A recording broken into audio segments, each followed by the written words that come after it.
Welcome to the Nutmeg Soap Lab at Tacoma Community College. During the first week of this lab, we are going to isolate trimyristin from nutmeg. Nutmeg is a common spice that is used in most of your kitchens. During the second week of the lab, we'll use this trimyristin, saponify it, and create soap directly from that nutmeg fat. Alright, so I've got my nutmeg measured out, and as you can see it's about 10.097 grams. Next thing I'll do is add that to my round bottom flask.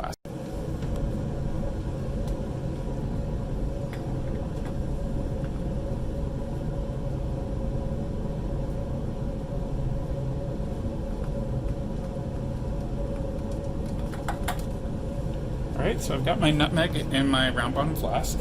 After that, I want to get my graduated cylinder, and I want to measure out about 20 milliliters of petroleum ether. Petroleum ether actually isn't an ether, it's just a mixture of low boiling point alkanes. So let's measure that out.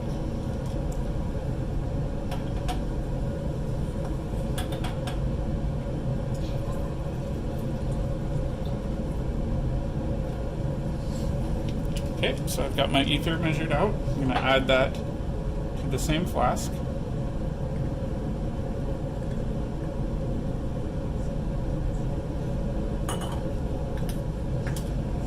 And then I'm going to toss in a couple of boiling stones.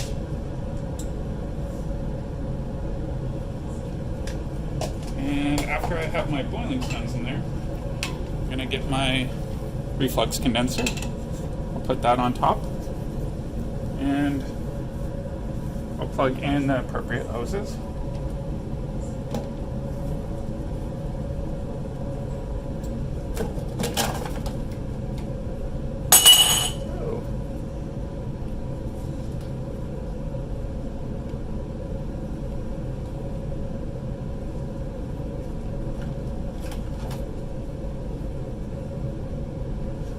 Okay, I've got my hoses all plugged in.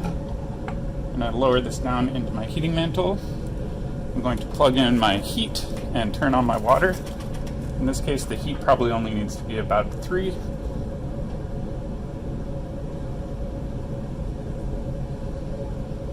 Got my water going, and I'm going to let this reflux for about an hour. Alright, so now what I want to do is I want to remove the heat source, unplug my heating mantle, and wait for this solution to stop boiling and get cool to the touch. Once that's cool to the touch, I'll transfer the liquid from here into my pre-weighed round bottom flask. Alright, everything's cooled down so that it's cool to the touch. I'm going to shut off my water now. I'm going to remove my reflux condenser and just lay it down in my hood.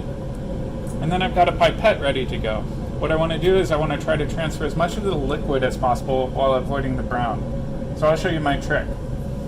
My trick is basically go down to the bottom, blow bubbles, and then try to form a seal on the bottom.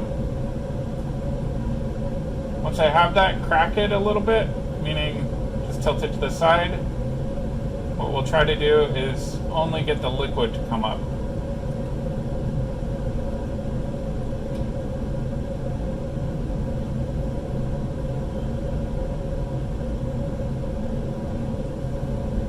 So that's pretty good. And then I'll just keep on doing this.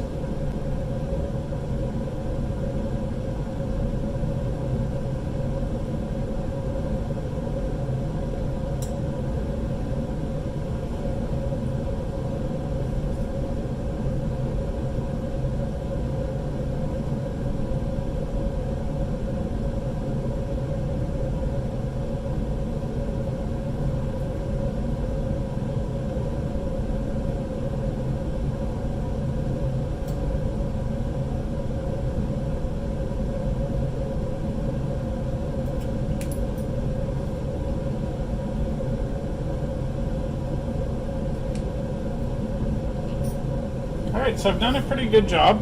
I've got my liquid removed. I've got my brown nutmeg left behind. Now what I want to do is I want to rotovap off all of that petroleum ether to get my crude trimyristin. Alright, so we've got the Rotovap set up. First things first, I'm going to turn on my vacuum. I'm going to put the petroleum ether in the round bottom flask on here. I'll start rotating. I'll lower this down into the water bath, lock it, close the vacuum port.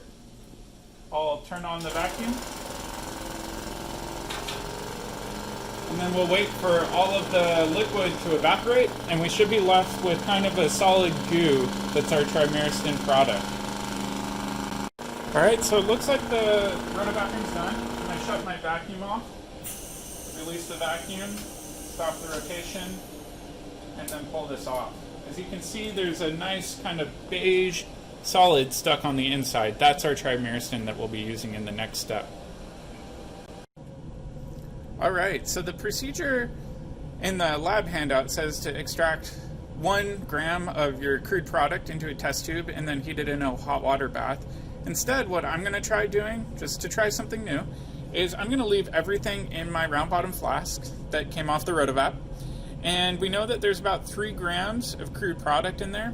So I'm going to add 4 milliliters per gram, or about 12 milliliters of ethanol, and I've already dumped that ethanol into my round bottom flask. So what I'm going to do is I'm going to heat that hot water bath until all of the solids dissolve, and I'll use my metal spatula to help kind of break up some of those chunks. Once those solids dissolve, I'll let it cool gradually back to room temperature, and we should be able to isolate our crude trimyristin crystals via vacuum filtration. Alright, so it looks like all of my solids have dissolved. What I'm going to do is really carefully remove this spatula, and I'm going to pull this out of the hot solution. And what my goal is to move all of the liquid over, but try to avoid the brown solid stuff that never dissolved.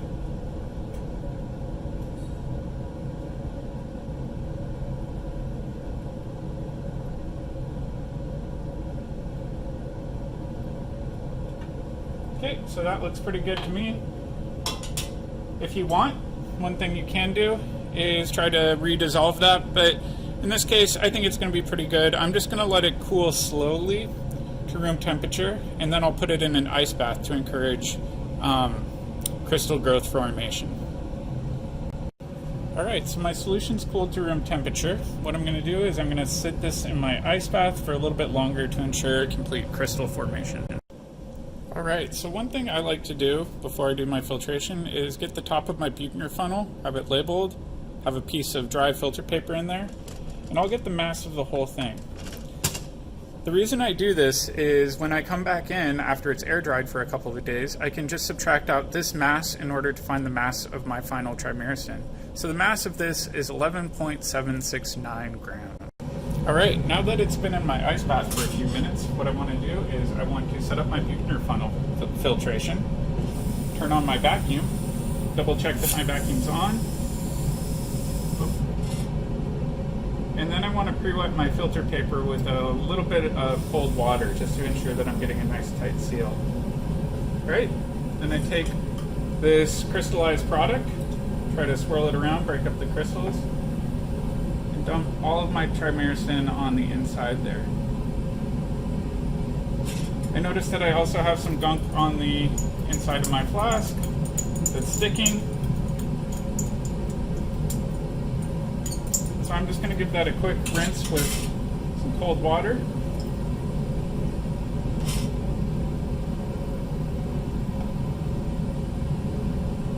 Maybe do that a couple of times.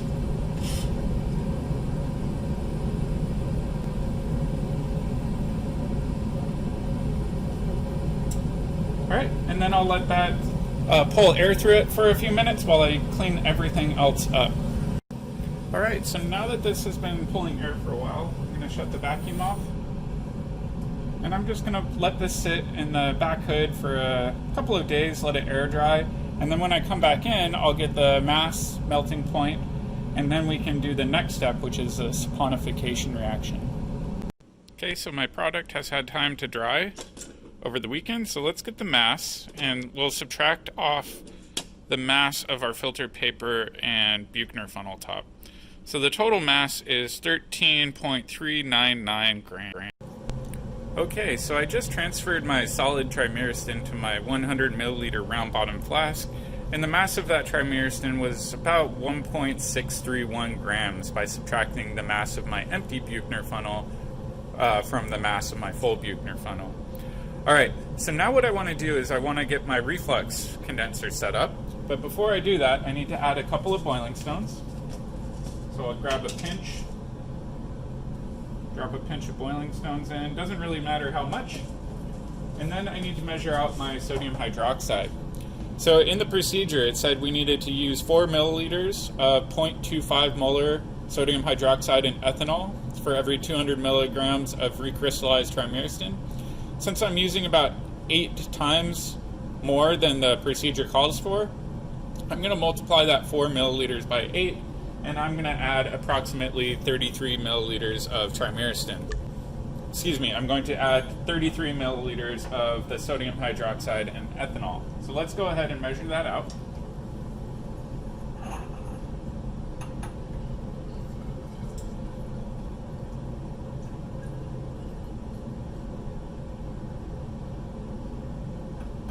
Okay, so I've got my sodium hydroxide and ethanol solution measured out. I'm going to go ahead and add that to my round bottom flask.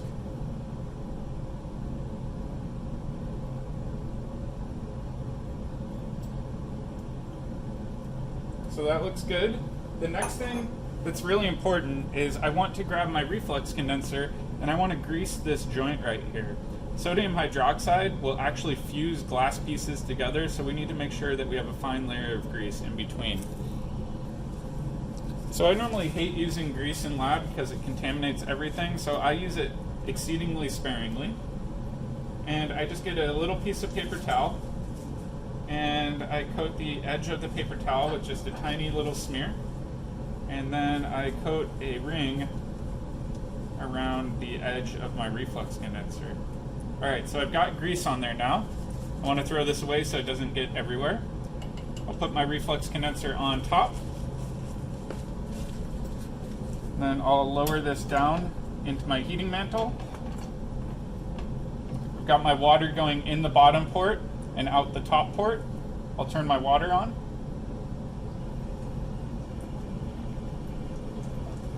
And then I'll go ahead and plug in my heating mantle. Set it to about a 3.5, and I'm going to let this reflux for about 15 minutes and then check in on it. After 15 minutes of refluxing, we should see some solid precipitate forming out of the reaction mixture. Alright, so it's been refluxing for about 15 minutes, so what I'm going to do is I'm going to unplug my heating mantle, I'm going to lower the heat source, and ideally what we should see is some white precipitate forming in that reaction. It's a little hard to see right now because it's vigorously boiling, but let's let it cool to about room temperature and we'll see if we can make out that solid precipitate.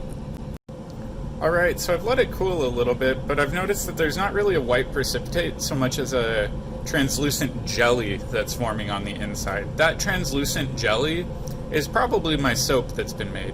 So what I'm going to do is I'm going to shut off my water, I'm going to remove my reflux condenser, and while this is still a little bit warm, I'm going to transfer the liquid contents into here, and I'm going to try to avoid transferring those boiling stones on the bottom.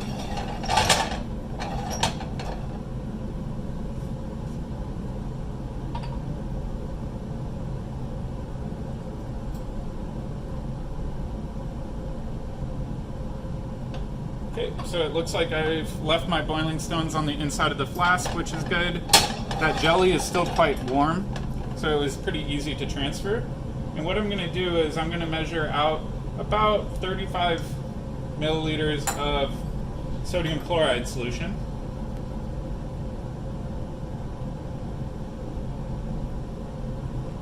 And I'm going to dump this in, and this is a process called salting out.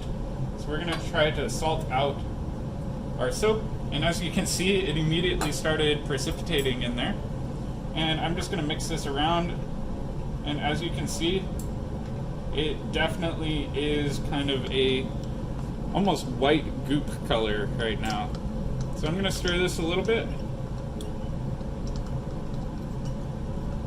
and then I'm going to let it cool to room temperature before we vacuum filter it further. Alright. Okay, so I've been cooling down my soap in a little bit of an ice water bath to try to get as much of it out of solution as possible. I've got my Buchner funnel filtration set up, And I've got some water that's been cooling in an ice water bath right there. It's important to use cold water because hot water, as you're aware when you shower, is more soluble than, or soap is more soluble in hot water than it is cold water. All right, so let's turn on our vacuum. I'm gonna double check that my vacuum is tight, which it is. I'm gonna pull out my cold water. I'm gonna pre-wet my filter paper, make sure it's nice and tight. And then my goal is to get all of this soap into the Buchner funnel.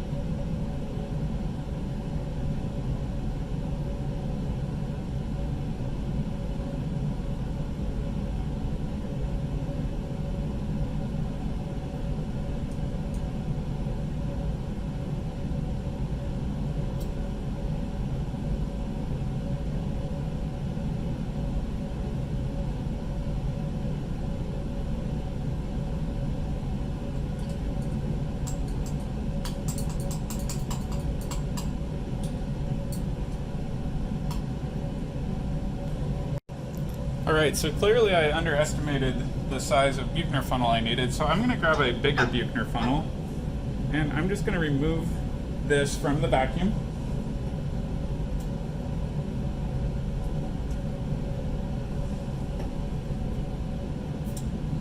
I'm going to put my larger Buchner funnel on top, and then I'm going to transfer the solid I got from here right back into that Buchner funnel. But before I do that, I want to make sure that I pre-wet my filter paper.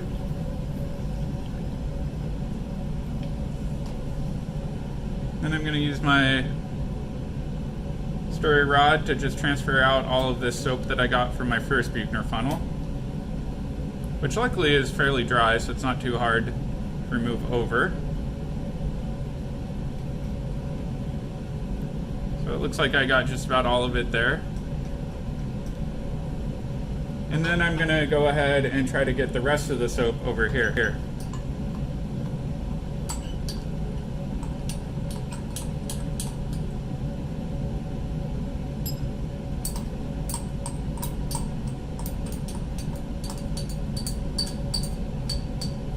And I'm going to use a small amount of water to help transfer all of this.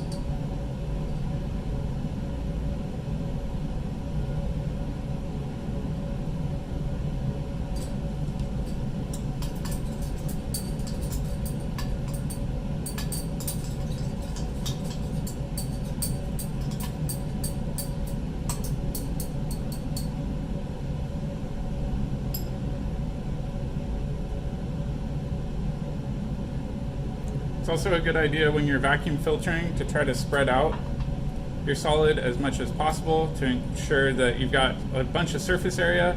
That and it ensures contact with the filter paper. So I'm going to try to mash this down a little bit. Alright, so I'm a big fan of letting this air dry for quite a while. Makes for better soap, but let's take a look at what it looks like. So you can see all of our soap on the inside of our Buchner funnel, and I'll continue to let that dry. Alright, so I pulled the soap that's been drying on the Buchner funnel into a pre-weighed weigh boat just to get the crude mass. I know it's not going to be 100% accurate because the soap is still quite damp, but the crude mass is about 29.582 grams. So you can tell it's holding on to a lot of water right now. Alright, so for the next part, what we're going to do is we're going to actually test this soap to see how well it works under real-world conditions. Alright, so now what I've done is I've pre-weighed out a portion of my soap and I've diluted it in water. And what I want to do is I want to set up 3 different test tubes. One is going to be my control test tube. One is going to be my test tube with a drop of calcium chloride solution. And then my third test tube is going to be my soap solution with a drop of vegetable oil. So what I want to do first is measure out about 5 milliliters into each tube. It doesn't need to be exact.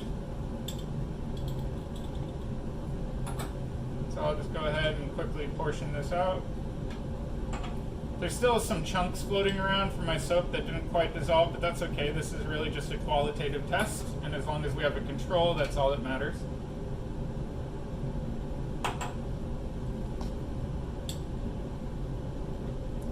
So I've got 5 milliliters in each. I'm going to add a drop of 1% calcium chloride solution to the second tube. Let's just do 4 drops for fun. And then I'll go ahead and do a drop of vegetable oil in the last one.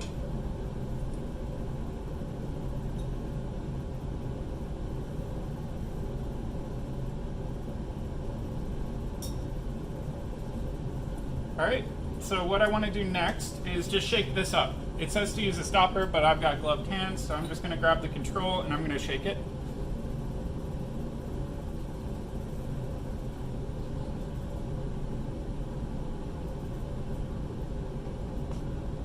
And as you can see, it's behaving a lot like soap. So I've got my foam. That's normally what we'd expect with soap and water, right? So let's do calcium chloride next. So I'll put my thumb on here, then I'll give it a good shake.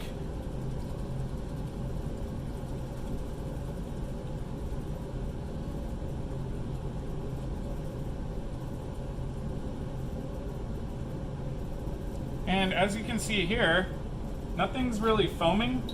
In fact, we're getting a lot more solid crud kind of floating on the top than in our control sample. So it's quite clear that the calcium ions are reacting with the soap in some way, shape, or form. You might be familiar with this in your shower.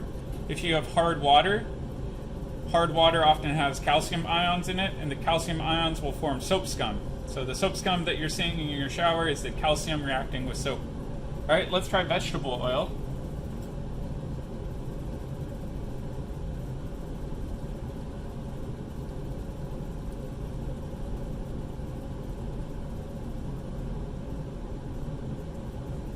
All right, when we look at this, it's not quite as foamy as our control, but you can see that the oil droplets are no longer floating on the top. They're actually suspended in solution. So if you're familiar with soap, the way that soap works is it's amphiphilic. It'll trap those oil droplets in the long fatty acid tails on the inside of a micelle, while the carboxylate head groups will actually be pointed on the outside of the spherical micelles in water. That allows soap to dissolve or emulsify fats in water. All right, so that's our quick check. If you did want to use this soap at home, you would not want to use it directly after making it. This soap still has a fair amount of sodium hydroxide in it and is quite wet.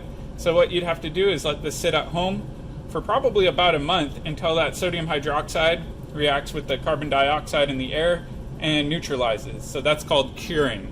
What I'll do is on the website, I'll post a list of experiments that you can do at home. There's a lot of cool soap making experiments you can do at home, including one where you can make soap from an avocado. All right, have fun.